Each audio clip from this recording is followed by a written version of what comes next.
ودلوقتي بقى نتنقل في الكلام مع بعض عن الإرث المستمر للحرب النفسية المصرية اللي عمله المصريين القدماء في الحرب النفسية. مش بس فضل جوه مصر، لا ده اتنقل لشعوب تانية. اليونان والرومان بعد كده استعاروا نفس الأساليب، تضخيم صورة القائد واستخدام المعابد كرموز رعب واستغلال الدعاية المكتوبة. لكن الفرق ان المصريين كانوا الأوائل اللي فهموا العقل البشري وان هو ساحة المعركة الأولى والأخيرة. ودلوقتي بقى نتنقل مع بعض في الكلام عن الكهنة كسلاح نفسي داخل الدولة. الكهنة في مصر القديمة كانوا من أقوى أدوات الحرب النفسية، بس المرة دي مش ضد الأعداء، إنما ضد الشعب أو ضد أي خصم سياسي. الكاهن يطلع يقول الإله آمون غضبان من تصرفات معينة، الشعب كله يخاف ويتراجع.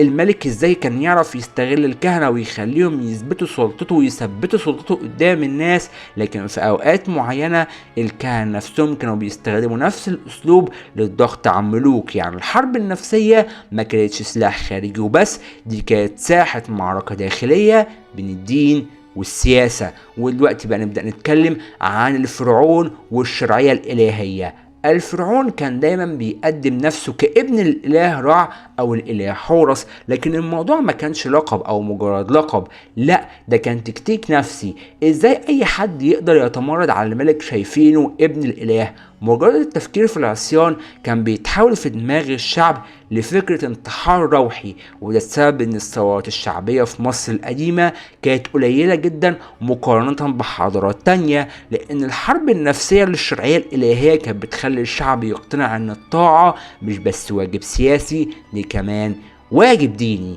ودلوقتي بنبدأ نتكلم عن النساء في ساحة الحرب النفسية. الغريب ان الحرب النفسية في مصر القديمة دخلت كمان من باب الملكات. الملكة حتشبسوت مثلا استخدمت صورها وتماثيلها عشان تظهر بشكل رجولي بقوة الفرعون، بس حتى لبست اللحية الصناعية في التماثيل. الرسالة هنا كانت واضحة، انا مش مجرد ست، انا فرعون كامل، مفيش فرق بيني وبين الملك. العدو او الشعب لما يشوف ده بيتكسر عنده اي شك في سلطتها. ودي كانت ضربة نفسية ذكية جدا، خصوصا في وقت كان في فكرة ان الست تحكم امر مش معتاد. ودلوقتي بقى هنتنقل في الكلام مع بعض عن الحرب النفسية بين السلالات. مصر القديمة شهدت أوقات انقسام سياسي بين أسر مختلفة، وهنا الحرب النفسية لعبت دورها بأقصى قوة.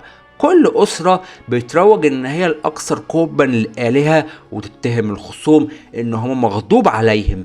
أحيانا كانوا بيسيبوا نقوش على المعابد فيها رسائل واضحة ضد الأسرة المنافسة، وأحيانا يوصلوا للشعب إشاعات إن الخصوم جابوا مجاعات وأوبئة بسبب غضب الآلهة، وبالتالي الشعب نفسه يبدأ ينحاز نفسيا لملك أو لأسرة معينة حتى من قبل ما أي معركة عسكرية تبدأ على أرض الواقع. ودلوقتي بقى نبدأ نتكلم عن تحريف التاريخ كحرب نفسية. واحدة من أخطر أدوات الحرب النفسية عند المصريين القدماء هي إعادة كتابة التاريخ. الملوك اللي كانوا عايزين يمسحوا أثر خصومهم كانوا بيلغوا أسمائهم من على المعابد والنقوش، زي ما حصل مع إخناتون بعد ما مات.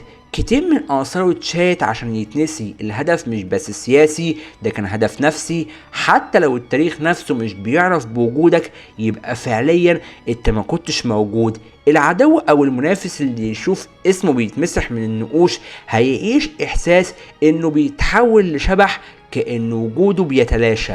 ودلوقتي بقى نبدأ نتكلم عن الطقوس الجنائزية كأداة ردع. المصري القديم كان مؤمن ان الحياة الحقيقية بتبدأ بعد الموت. الملوك استغلوا العقيدة دي في الحرب النفسية، كانوا بيوصلوا رسالة ان اي حد يقف ضد مصر مش هيخسر حياته بس، ده كمان هيخسر ابديته. يعني مش بس هيموت، ده هيتحرم من طقوس الدفن ومن دخول للعالم الاخر. العقاب ده كان اسوأ من اي موت. العدو اللي يسمع الرسائل دي يحس انه بيخاطر مش بس بحياته لكن كمان بمصيره الأبدي. ودلوقتي بقى نبدأ نتكلم عن استخدام الحيوانات المقدسة.